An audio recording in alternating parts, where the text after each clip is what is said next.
Government's aggressive push for a rethink on the Indus Waters Treaty to put pressure on Pakistan. Government sources telling us that blood and water do not flow together, which means India is seriously mulling what can be done about the Indus Waters Treaty. India to ensure a greater share from the western rivers, which were more under Pakistani control. To try and understand more on this, going across now to our executive editor, Navika Kumar, who joins us live.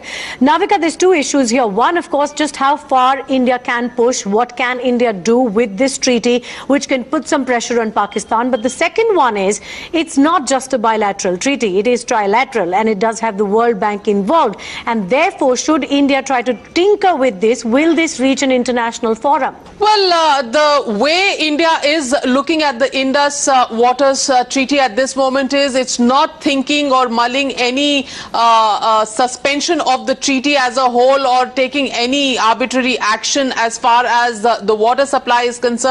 But what really emerged from the Prime Minister's briefing meeting this morning on the Indus Waters Treaty is very clear that blood and water cannot flow in the same direction.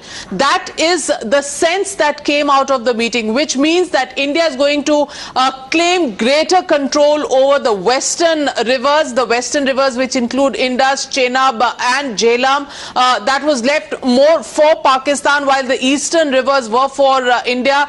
It was out of goodwill that this entire treaty was maintained. Now that the goodwill is under suspension as of now, with a continued process of terrorism being exported from Pakistan, India clearly is not banking on the goodwill and therefore will try and claim greater control over the western rivers. That is the sense that came out of the meeting.